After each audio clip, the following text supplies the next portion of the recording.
कहना है कि महफिल में हम जरा कम बोलते हैं, महफिल में हम जरा कम बोलते हैं, लेकिन जब हम बोलते हैं तो केवल हम बोलते हैं। हाँ तो नमस्कार बच्चों, कैसे हैं आप लोग? आशा करते हैं आप लोग अच्छे होंगे और आप लोग की पढ़ाई भी अच्छी चल रही होगी। प्यारे बच्चों, पिछले वीडियोज में हम लोग संयोजन अभिक्रिया या संश्लेषण अभिक्रिया, है ना, कुछ 5 अभिक्रियाएं हम लोग देखे थे। संयोजन अभिक्रिया जिसमें अलग अलग छोटे छोटे जो है यौगिक या छोटे छोटे अणु जो है मिलकर के एक बड़े अणु का निर्माण करता है, उसको हम संयोजन अभिक्रिया कहते थे। जैसे मैग्नीशियम हो गया, ऑक्सीजन से रिएक्शन करके मैग्नीशियम ऑक्साइड बनाता है। कैल्शियम ऑक्साइड जल के साथ अभिक्रिया करके कैल्शियम हाइड्रोक्साइड बनाता है।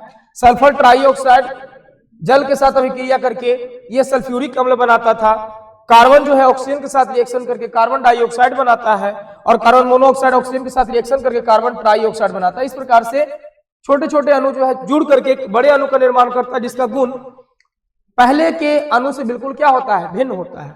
उसके बाद हम वियोजन अभिक्रिया देखे थे, एक बड़ा अणु टूटकर एक छोटे छोटे अणुओं में बढ़ते हैं, छोटे छोटे यौगिकों में बढ़ते हैं, उसे हम कहते हैं वियोजन अभिक्रिया। वैद्युत अपघटन अभिक्रिया, इसमें धातु के ऑक्साइड और धातु के क्लोराइड जो है विद्युत धारा प्रवाहित किया जाता है, तो धातु इसमें कैथोड पर और क्लोराइड और इसके या ऑक्साइड का एनोड पर मुक्त होते थे।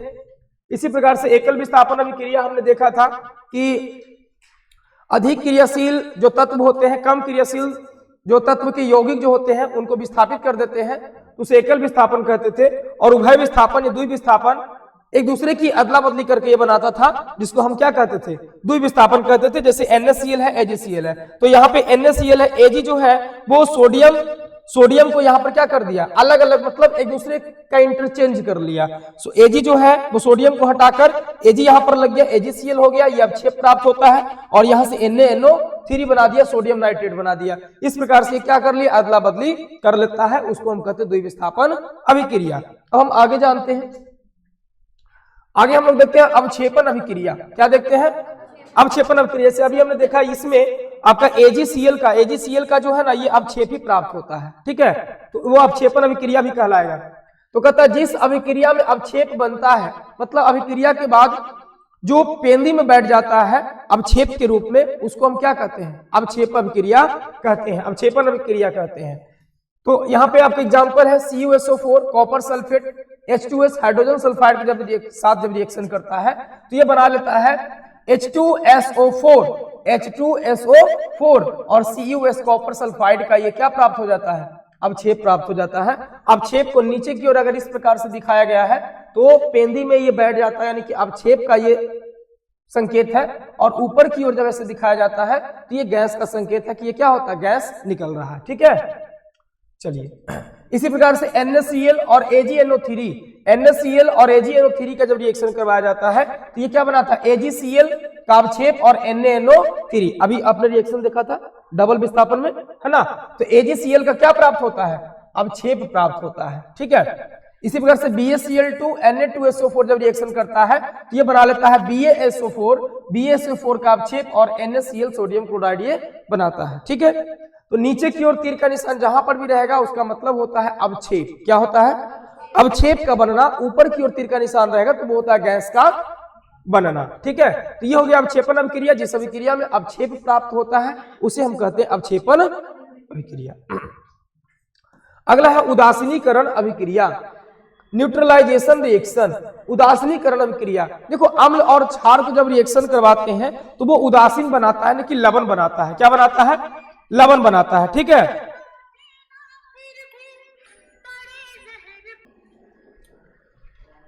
उदासीनीकरण अभिक्रिया, तो अम्ल और क्षार जब रिएक्शन करता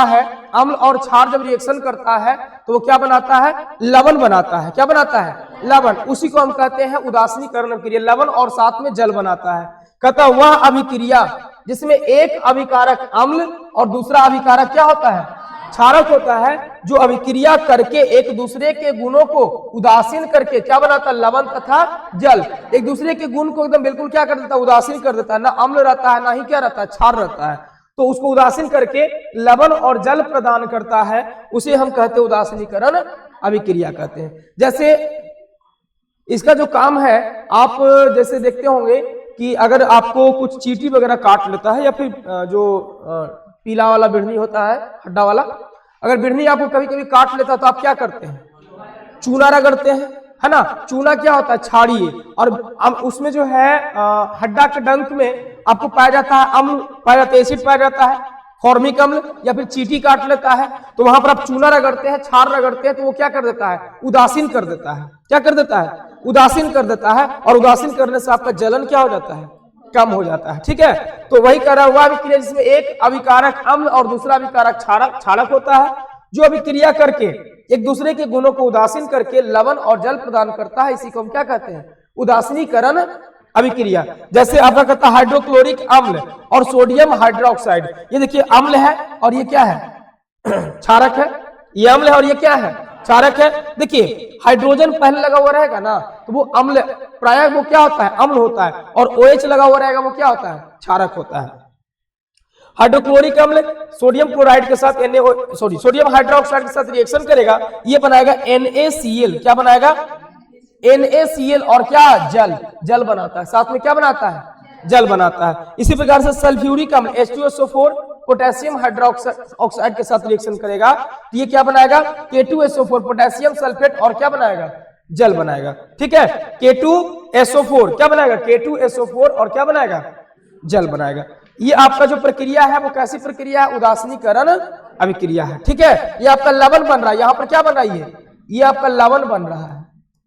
ये जो बन रहा है ना, ये क्या बन रहा है? लवण, और साथ में क्या बन रहा है? जल। तो अम्ल और क्षार जब रिएक्शन करता है तो क्या बनाता है? लवण। क्या बनाता है? लवण बनाता है। और साथ में क्या बनाता है? जल बनाता है। कहता है यदि यौगिक में पहले हाइड्रोजन रहे तो वो अम्ल, तथा यौगिक के बाद में अगर H2 रहे तो वो क्या होता है? क्षार होता है। पहले अगर हाइड्रोजन लगा हुआ है तो वो क्या होता है? अम्ल होता है। बाद में अगर OH कर दो, OH रहे तो उसे क्या कहते हैं? क्षार। OH इसमें रहेगा तो क्या हो जाता है? क्षार हो जाता है। ठीक है, इसी प्रकार से यहां पर दिया गया है H2SO4 प्लस में NH4OH अमोनियम हाइड्रोक्साइड और यहाँ पे सल्फ्यूरिक अम्ल का रिएक्शन कराया गया तो ये बनाया है क्या? NH4 का होल 2 SO4 प्लस में H2O, यानी ये क्या बना हुआ है? लवण। ये क्या बना हुआ है? लवण। और साथ में क्या बनाता है? जल बनाता है। ठीक है, तो हाइड्रोजन अगर पहले लगा हुआ रहेगा वो प्राय अम्ल होता है, और अगर हाइड्रोक्साइड बाद में लगा हुआ है तो वो क्या होता है? क्षारक होता है। या फिर डायरेक्ट लास्ट में आप सीधे यहाँ पर हाइड्रोजन भी मान सकते हैं, काहे कि देखो हाइड्रोजन लास्ट में दिख रहा ना आपको, सोडियम, ऑक्सीजन, हाइड्रोजन। तो OH ना देख करके आप हाइड्रोजन में देखिए क्या लास्ट में हाइड्रोजन है, मतलब वो क्या होगा? क्षारक होगा। ठीक है, आगे देखिए प्रकाश रासायनिक अभिक्रिया। प्रकाश रासायनिक अभिक्रिया, फोटोकेमिकल रिएक्शन। कहता वैसी रासायनिक अभिक्रिया जो प्रकाश का अवशोषण करके, प्रकाश का क्या करके? अवशोषण करके घटित होती है, उसे हम प्रकाश रासायनिक अभिक्रिया कहते हैं। यानी कि ये प्रकाश की उपस्थिति में जो अभिक्रिया प्रकाश की उपस्थिति में होती है उसे हम क्या कहेंगे? प्रकाश रासायनिक अभिक्रिया कहेंगे। प्रकाश को अवशोषित करके घटित होगा, बिना प्रकाश के घटित नहीं होता है, उसे हम कहते हैं प्रकाश रासायनिक अभिक्रिया। जैसे कहता है CO2 और H2O, CO2 और क्या? H2O, ये मिलकर के क्या बनाता है? ग्लूकोज। और क्या रिलीज और क्या देता है? ऑक्सीजन। जैसे ये प्रकाश संश्लेषण की किसका ये रिएक्शन है पता है? ये रिएक्शन जो है वो प्रकाश संश्लेषण का रिएक्शन है। ठीक है, वायुमंडल से प्रकाश संश्लेषण का हम जो डिफिनेशन देते हैं, वायुमंडल से कार्बन डाइऑक्साइड प्राप्त करके, जड़ से जमीन से जल को प्राप्त करके, प्रकाश की उपस्थिति में तथा क्लोरोफिल की उपस्थिति में ग्लूकोज बनाता है और ऑक्सीजन क्या करता है? रिलीज करता है। इसे हम क्या कहते हैं? प्रकाश संश्लेषण कहते हैं। और प्रकाश संश्लेषण किसकी उपस्थिति में होता है? प्रकाश की उपस्थिति में ही होता है ना। क्या प्रकाश अगर नहीं रहेगा तो क्या प्रकाश संश्लेषण की प्रक्रिया हो जाएगी? नहीं होगा। प्रकाश संश्लेषण के लिए 4 घटक की आवश्यकता होती है, जिसमें एक प्रकाश भी मौजूद होता है। इसी प्रकार से AgCl जो बनाता है Ag अलग, और क्या क्लोरीन क्या हो जाता है? अलग हो जाता है। ये भी प्रकाश की उपस्थिति में ही होता है। ठीक है, तो ये प्रकाश रासायनिक अभिक्रिया है। अगला ऊष्माक्षेपी अभिक्रिया। एक होता है ऊष्माक्षेपी जिसको हम कहते हैं एक्सोथर्मिक, और एक होता है इंडोथर्मिक ऊष्माशोषी। किसी अभिक्रिया के होने में अगर उससे ऊष्मा बाहर निकलती है, अभिक्रिया के होने में अगर उष्मा उससे बाहर निकलती है तो उसको कहते हैं उष्मा छेपी कहते हैं। और कोई अभिक्रिया होता है, उसको अभिक्रिया के लिए बाहर से उष्मा देना पड़ता है, उसको कहते हैं उष्मा शोषी कहते हैं। उष्मा अगर देना पड़ रहा है यानी वो उष्मा को शोषण कर रहा है तो उष्मा शोषी हो गया। और उष्मा अगर वो दे रहा है उष्मा छेपी, यानी उष्मा वो दे रहा है तो उष्मा छेपी अभिक्रिया। तो कहता वे अभिक्रियाएं जिनके संपन्न होने के दौरान उष्मा ऊर्जा का उत्सर्जन होता है, बाहर निकलता है, उसे हम कहते हैं उष्मा छेपी अभिक्रिया कहते हैं। ठीक है, जैसे हाइड्रोजन और ऑक्सीजन। हाइड्रोजन और ऑक्सीजन ये जो है ये क्या बनाता है, जल बनाता है। और इसके बनने के क्रम में ऊर्जा क्या होती है, बाहर निकलती है। ऊर्जा क्या होती है, मुक्त होती है। 573.7 किलो जूल ऊर्जा जो है वो मुक्त होती है। तो आपको ये याद रखने की कोई आवश्यकता नहीं, आप केवल याद रखिए कि हाइड्रोजन और ऑक्सीजन जब दोनों आपस में रिएक्ट करते हैं तो उससे उष्मा क्या होती है, निकलती है। तो ये कैसे अभिक्रिया है, उष्मा छेपी अभिक्रिया। कार्बन और ऑक्सीजन जब मिलता है कार्बन डाइऑक्साइड बनाता है तो ये उष्मा क्या होती है, निकलती है। उष्मा इससे क्या होती है, रिलीज होती है। मीथेन और ऑक्सीजन को जब जलाया मतलब इसको रिएक्शन करवाया जाता है तो ये कार्बन डाइऑक्साइड और जल बनाता है, मतलब ये उष्मा इससे क्या होगा, निकलेगा। और उष्मा निकलेगा तो कैसी अभिक्रिया होगी, उष्मा छेपी अभिक्रिया होगी। ठीक है, आगे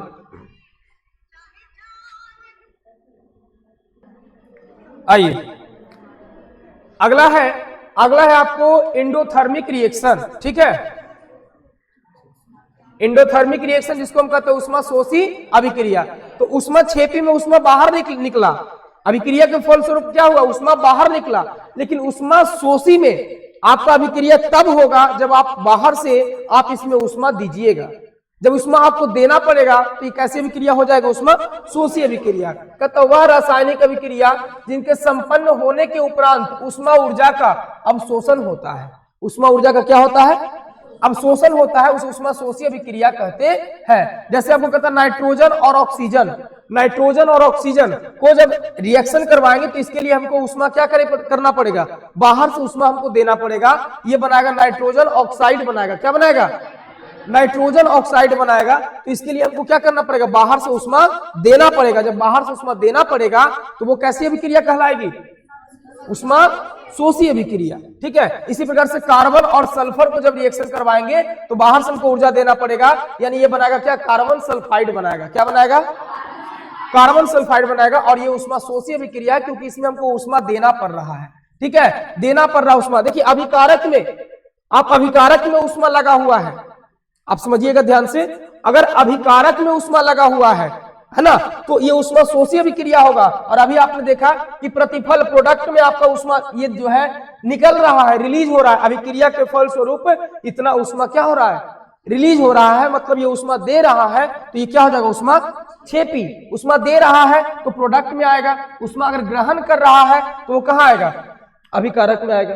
ठीक है, तो ये हो जाएगा उष्मा शोषी। तो आप इस प्रकार से भी आप पहचान सकते हैं, अगर दिया हुआ रहेगा कौन इसमें उष्मा शोषी, कौन उष्मा छेपी है। अगर आपको अभिकारक में लगा हुआ है तो उष्मा शोषी है, और अगर आपका प्रतिफल में है तो उष्मा क्या है, छेपी है। कोई दिक्कत नहीं। अगला है आपका ऑक्सीकरण अवकरण अभिक्रिया। ऑक्सीकरण या अवकरण अभिक्रिया इसी को कहते हैं। ऑक्सीकरण को हम कहते हैं उपचयन और अवकरण को हम कहते हैं अपचयन अभिक्रिया। ऑक्सीकरण अलग है, अवकरण अलग है। ठीक है, ऑक्सीकरण अलग है, ऑक्सीकरण अभिक्रिया, अवकरण अभिक्रिया। या ऑक्सीकरण को हम कहते हैं उपचयन अभिक्रिया और अवकरण को हम कहते हैं अपचयन अभिक्रिया। तो आइए देखते हैं कि ऑक्सीकरण अभिक्रिया हम किसे कहते हैं। ऑक्सीकरण अभिक्रिया हम किसे कहते हैं। देखिए कहता कि ऑक्सीकरण वैसी रासायनिक अभिक्रिया है जिसमें किसी तत्व या यौगिक से, चूंकि नाम है ऑक्सीकरण, नाम क्या है, ऑक्सीकरण, तो किसी तत्व या यौगिक से ऑक्सीजन का संयोग, संयोग मतलब जुड़ना, या तो ऑक्सीजन जुड़े या किसी यौगिक से हाइड्रोजन का निष्कासन होता है। चाहे ऑक्सीजन जुड़े, किसी यौगिक में ऑक्सीजन जुड़ेगा तो वो कैसी अभिक्रिया हो जाएगी, ऑक्सीकरण हो जाएगा। अगर ऑक्सीजन नहीं जुड़ रहा है, उसमें से हाइड्रोजन निकल रहा है, तो जब हाइड्रोजन निकलेगा तो उसमें ऑक्सीकरण ऑटोमेटिक हो जाएगा। समझ रहे हैं, ऑक्सीकरण अगर निकलेगा तो वो क्या हो जाएगा, ऑक्सीकरण। तो इसका मतलब कहता है कि या तो ऑक्सीजन जुड़े या हाइड्रोजन क्या हो, निष्कासित हो उसे हम कहते हैं ऑक्सीकरण अभिक्रिया। क्या कहते हैं? कहता किसी पदार्थ में ऑक्सीजन का जुड़ना या किसी पदार्थ में ऑक्सीजन की वृद्धि को ऑक्सीकरण कहते हैं। ऑक्सीजन का जुड़ना या ऑक्सीजन की वृद्धि होती है उसे हम कहते हैं ऑक्सीकरण कहते हैं, या हाइड्रोजन का निष्कासन होता है उसे भी हम क्या कहेंगे? ऑक्सीकरण अभिक्रिया कहेंगे। जैसे मैग्नीशियम को ऑक्सीजन के साथ रिएक्शन करेंगे, ये बनाएगा क्या? Magnesium oxide. देखिए ऑक्सीजन जुड़ रहा है ना, ऑक्सीजन जुड़ रहा है तो कैसी अभिक्रिया होगा? ऑक्सीकरण अभिक्रिया। कॉपर में ऑक्सीजन देखिए क्या हो रहा है, कॉपर को ऑक्सीजन के साथ रिएक्शन करवाएंगे तो ये बनाता है कॉपर ऑक्साइड। क्या बनाएगा? कॉपर ऑक्साइड बनाएगा। ऑक्सीजन इसमें क्या हो रहा है? जुड़ाव हो रहा है। इसी प्रकार से कार्बन को ऑक्सीजन के साथ रिएक्शन करवाएंगे, कार्बन डाइऑक्साइड बनाएगा। ऑक्सीजन क्या हो रहा है? जुड़ रहा है। अगर ऑक्सीजन देख रहे हैं आपकी रिएक्शन में ऑक्सीजन जुड़ रहा है तो वो कहलाएगा ऑक्सीकरण अभिक्रिया। और ऑक्सीकरण अभिक्रिया को हम कहते हैं उपचयन अभिक्रिया। क्या कहते हैं? उपचयन अभिक्रिया। आपका श्वसन कैसी अभिक्रिया है? उपचयन अभिक्रिया। श्वसन कैसी अभिक्रिया है? उपचयन अभिक्रिया। क्योंकि आप जब सांस लेते हैं तो क्या होता है? ऑक्सीजन का जुड़ाव होता है, ऑक्सीजन जुड़ता है तो ये कैसी अभिक्रिया है? उपचयन अभिक्रिया या ऑक्सीकरण अभिक्रिया। भोजन का पचना, भोजन का पचना कैसी अभिक्रिया है? उपचयन अभिक्रिया। भोजन पचता कैसे है? हम लोग श्वसन करते हैं, श्वसन करते हैं। ऑक्सीजन अगर आप नहीं लीजिएगा तो क्या भोजन पच जाएगा? नहीं। भोजन ऑक्सीजन लेते हैं, शरीर के अंदर एनर्जी बनता है ना, माइटोकॉन्ड्रिया में एनर्जी बनता है। एनर्जी बनने के बाद जो है वो उसमें साइकिल चलता है, एक चक्र चलता है, क्रेब्स चक्र चलता है। फिर वो जो अपना भोजन को क्या करता? तोड़ता है ना, एनर्जी बन करके तोड़ करके ग्लूकोज के रूप में उसको करता है, खंडित करता है। फिर हमको शरीर को क्या मिलता है? ऊर्जा मिलता है। तो अगर ऑक्सीकरण नहीं होगा, ऑक्सीजन नहीं जुड़ेगा उसमें तो ये सारी प्रक्रियाएं क्या हो जाएगी? रुक जाएगी। माइटोकॉन्ड्रिया काम ही नहीं करेगा, एनर्जी बनाएगा नहीं। ठीक है, तो ऑक्सीजन जो है ऑक्सीकरण अभिक्रिया में ऑक्सीजन का जुड़ना होता है, यानी भोजन का जो पचना है वो कैसी अभिक्रिया है? ऑक्सीकरण अभिक्रिया, जिसको हम कहते हैं उपचयन अभिक्रिया। ध्यान रहेगा, इसको भूलना नहीं है। श्वसन कैसी अभिक्रिया है? उपचयन अभिक्रिया। श्वसन कैसी अभिक्रिया है? उपचयन अभिक्रिया। ठीक है, और भोजन का पचना कैसी अभिक्रिया है? उपचयन अभिक्रिया। तो आपने देखा ऑक्सीकरण या उपचयन अभिक्रिया। ठीक है, उसके बाद देखेंगे ऑक्सीकारक। ऑक्सीकारक किसको कहते हैं? ऑक्सीकारक जिसको बोलते हैं ऑक्सीडाइजिंग एजेंट बोलते हैं। ऑक्सीकारक एक वो ऑक्सीकरण, ऑक्सीकरण अभिक्रिया, ऑक्सीजन का जुड़ना या हाइड्रोजन का निकलना, वो कहलाएगा क्या? ऑक्सीकरण अभिक्रिया। और एक ऑक्सीकारक कहता है जिस पदार्थ का अवकरण होता है, जिस पदार्थ का क्या होता है? अवकरण होता है ना, जिस पदार्थ का अवकरण होता है वह ऑक्सीकारक कहलाता है, ऑक्सीडाइजिंग एजेंट कहलाता है। मतलब ऑक्सीकारक पूछेगा तो जिसका अवकरण होगा, जिसका क्या होगा? अवकरण होगा, वो ऑक्सीकारक कहलाता है। जिसका अवकरण होगा वो क्या कहलाता है? ऑक्सीकारक कहलाता है। अगला कहता अवकरण। अवकरण में क्या कहेंगे? वैसी रासायनिक अभिक्रिया जिसमें हाइड्रोजन का जुड़ाव होता है, जिसमें क्या होता है? हाइड्रोजन का या ऑक्सीजन का निष्कासन होता है, उसे हम कहेंगे अवकरण अभिक्रिया। अवकरण वैसी रासायनिक अभिक्रिया जिसमें किसी तत्व या यौगिक के साथ हाइड्रोजन का संयोग, हाइड्रोजन का जुड़ाव, संयोग होता है, या किसी यौगिक से ऑक्सीजन का क्या होता है? निष्कासन होता है, उसे हम कहेंगे अवकरण अभिक्रिया कहेंगे। दोनों समझ में आ गया, ऑक्सीकरण और अवकरण। ऑक्सीकरण में क्या हुआ? ऑक्सीजन जुड़ेगा या हाइड्रोजन निकलेगा। ऑक्सीजन जुड़ा या हाइड्रोजन निकला, उसे हम कहेंगे ऑक्सीकरण अभिक्रिया। और अवकरण अभिक्रिया में क्या कहे? या तो हाइड्रोजन जुड़ेगा या हाइड्रोजन जुड़ेगा और ऑक्सीजन क्या होगा? या तो हाइड्रोजन जुड़े या तो ऑक्सीजन निकले, वो कैसी अभिक्रिया होगी? अवकरण अभिक्रिया। ठीक है, अवकरण अभिक्रिया।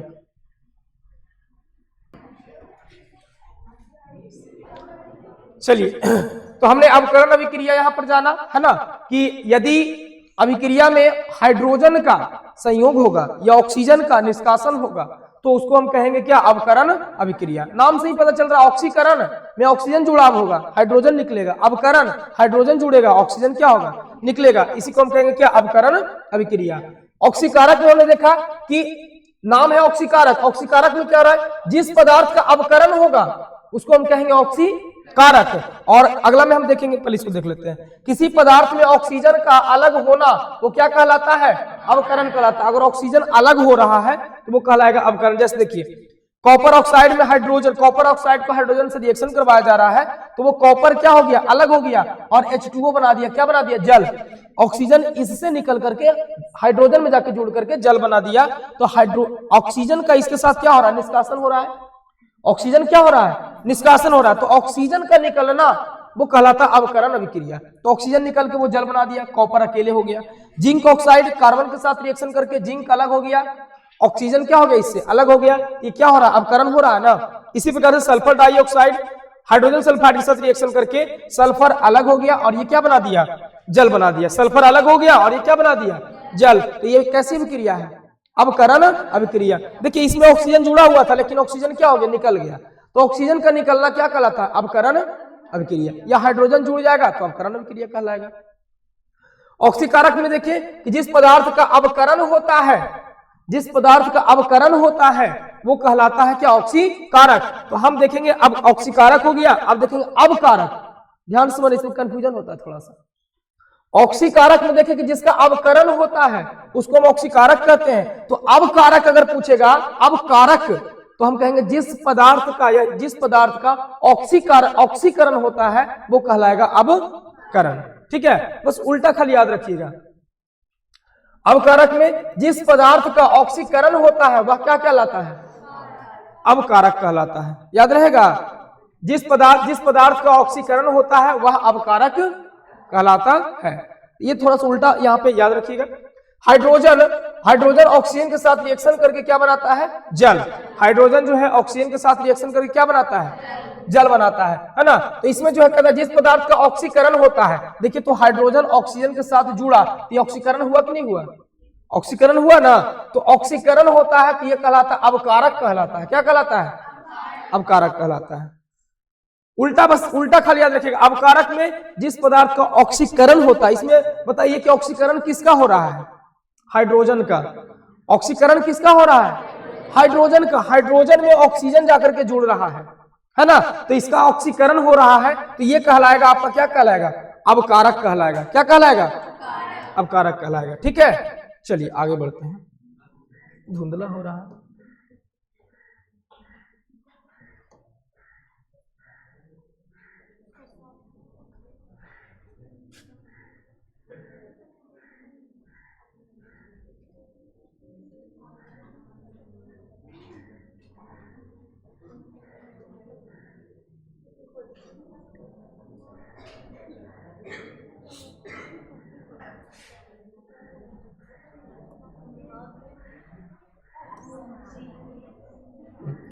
आइए आगे देखते हैं। कहता है कि ऊपर के उदाहरण में, ध्यान से समझिएगा, ध्यान से थोड़ा समझिएगा। ऊपर के उदाहरण में हाइड्रोजन ऑक्सीजन प्राप्त कर ऑक्सीकृत हुआ है। बताए ना कि हाइड्रोजन जो है ऑक्सीजन प्राप्त करके क्या हुआ है, ऑक्सीकृत हुआ है। अतः हाइड्रोजन अवकारक है। हाइड्रोजन क्या है, अवकारक है, क्योंकि इसी का तो ऑक्सीकरण हो रहा है, इसी का ऑक्सीकरण हो रहा है। इसमें जाकर के ऑक्सीजन जुड़ रहा है, मतलब इसका ऑक्सीकरण हो रहा है। और जब इसका ऑक्सीकरण हो रहा है तो अवकारक कौन हो जाएगा, हाइड्रोजन अवकारक हो जाएगा। ऑक्सीजन हाइड्रोजन प्राप्त कर ऑक्सीकृत हुआ, अतः ऑक्सीजन क्या हो जाएगा, सॉरी कह रहा है कि ऑक्सीजन जो है हाइड्रोजन अवकारक हो जाएगा। हाँ, हाइड्रोजन क्या हो जाएगा, अवकारक। और कहता ऑक्सीजन जो है वो हाइड्रोजन प्राप्त करके क्या हो गया, अवकृत हुआ है। इसलिए ऑक्सीजन जो है वो क्या हो जाएगा, ऑक्सीकारक। ऑक्सीजन जो है ये क्या हो जाएगा, ऑक्सीकारक हो जाएगा। ये आपका क्या कर रहा है, अवकरण करवा रहा है, इसलिए क्या हो जाएगा, ऑक्सीकारक हो जाएगा। ठीक है, जैसे कहता है जिंक ऑक्साइड कार्बन के साथ रिएक्शन करता है तो जिंक अलग हो जाता है और क्या बनाता है, कार्बन मोनोऑक्साइड। यहां से पीबीओ, यानी पीबी मतलब क्या होता है, सीसा। प्लम्बम ऑक्साइड कार्बन के साथ रिएक्शन करता है तो पीबी अलग हो जाता है, सीसा अलग हो जाता है और कार्बन डाइऑक्साइड क्या हो जाता है, अलग हो जाता है। ठीक है, तो यहां से देखिएगा जिंक के साथ जो है ऑक्सीजन क्या हो गया, अलग हो गया। जिंक के साथ ऑक्सीजन क्या हुआ, अलग। जिंक से ऑक्सीजन अलग हो गया और कार्बन के साथ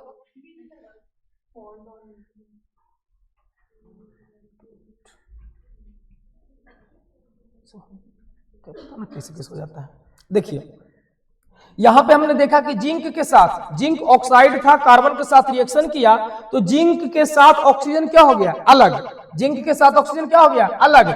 और कार्बन के साथ जाकर के ऑक्सीजन क्या हो गया, जुड़ गया। तो बताइए तो जिंक जो है, जिंक के साथ ऑक्सीजन अलग हुआ, जिंक के साथ ऑक्सीजन क्या हुआ, अलग, तो जिंक में क्या हुआ, अवकरण, जिंक में क्या हुआ, और ऑक्सीजन जाके जुड़ा किसमें, कार्बन में, तो कार्बन का क्या हो गया, कार्बन का ऑक्सीकरण हो गया, कार्बन में ऑक्सीजन जुड़ा तो कार्बन क्या हो गया, ऑक्सीकरण, जिंक में से ऑक्सीजन निकल गया तो ये क्या हो गया, अवकरण, ये क्या हो गया, अवकरण। इसी प्रकार से पीबीओ, सीसा प्लम्बम ऑक्साइड और कार्बन के साथ रिएक्शन किया तो इससे ऑक्सीजन, पीबी से ऑक्सीजन निकल गया, तो पीबी से जिससे ऑक्सीजन निकलता है, ऑक्सीजन की कमी होती है, उसमें अवकरण होता है, और जिसमें ऑक्सीजन जाकर जुड़ता है वो क्या होता है, ऑक्सीकरण होता है। ऑक्सीजन जिसमें जुड़ा वो ऑक्सीकरण, जिससे ऑक्सीजन निकला उसमें क्या होगा, अवकरण होगा, ठीक है। और जिसका ऑक्सीकरण होता है, जिसका ऑक्सीकरण होता है वो अवकारक कहलाता है।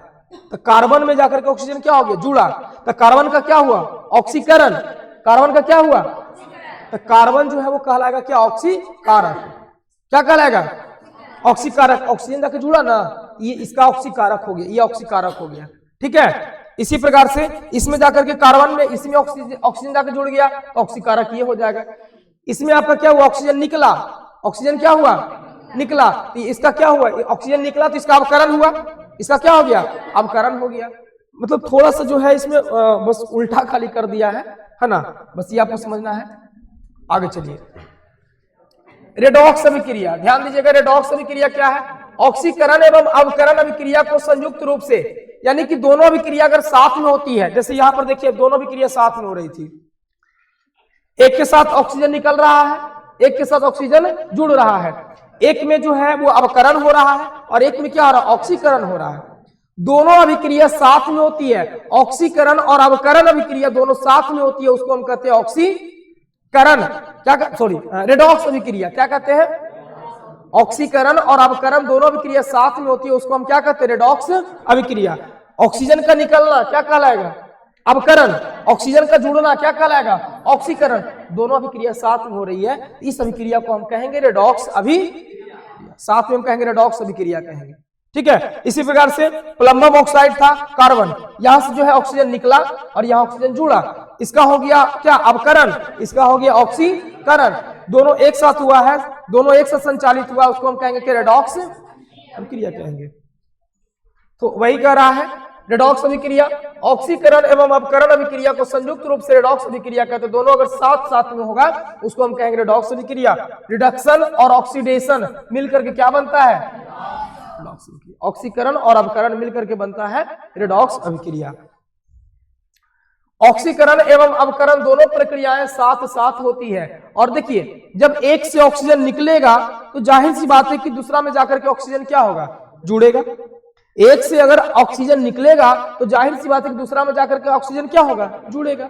एक से अगर हाइड्रोजन निकलेगा तो जाहिर सी बात है दूसरे में जाकर हाइड्रोजन क्या होगा, जुड़ेगा। तो ऑक्सीकरण और अवकरण दोनों साथ साथ होती है, ऑक्सीकरण और अवकरण क्या होती है, दोनों साथ साथ होती है, इसी को हम कहते हैं रेडॉक्स अभिक्रिया कहते हैं, ठीक है। जैसे यहाँ पर देखिए कॉपर ऑक्साइड है और हाइड्रोजन के साथ रिएक्शन करवाया गया है, ये कॉपर हो गया अलग, कॉपर से ऑक्सीजन अलग हो गया, इसका क्या हुआ, अवकरण। अभी जाके हाइड्रोजन में ऑक्सीजन जुड़ा तो इसका ऑक्सीकरण हुआ, तो ये एगो क्या ऑक्सीकरण हुआ, एगो का अवकरण हुआ। बताइए क्या रेडॉक्स अभिक्रिया नहीं हुआ, कहेंगे ना रेडॉक्स अभिक्रिया। यही इसी प्रकार से हाइड्रोजन सल्फाइड और क्लोरीन रिएक्शन किया तो यहाँ पे सल्फर अलग और हाइड्रोजन जाकर के इसमें क्या हो गया, जुड़ गया, इससे हाइड्रोजन निकला, हाइड्रोजन सल्फर से निकला, ये क्या हुआ, ऑक्सीकरण। इसका क्या हुआ, ऑक्सीकरण हुआ। चाहे हाइड्रोजन चाहे ऑक्सीजन जुड़े चाहे हाइड्रोजन निकले, ऑक्सीकरण। तो यहां से हाइड्रोजन इससे निकल गया तो इसका ऑक्सीकरण हुआ, इसमें जाके हाइड्रोजन जुड़ गया तो क्या हो गया, अवकरण। और ऑक्सीकरण अवकरण दोनों साथ में होगा तो उसको हम कैसी अभिक्रिया कहेंगे, रेडॉक्स अभिक्रिया कहेंगे, ठीक है। चलिए तो आज के लिए ये पूरे रिएक्शन को हम इतना ही तक छोड़ देते हैं, ठीक है। बाकी फिर देखेंगे दैनिक जीवन में ऑक्सीकरण अवकरण के प्रभाव, दैनिक जीवन में क्या इसका प्रभाव है ये देखेंगे। तो आज के लिए इतना ही, बाकी फिर नेक्स्ट वीडियो में हम लोग समझेंगे। तब तक के लिए आप लोग इतना याद कीजिए। चलिए धन्यवाद।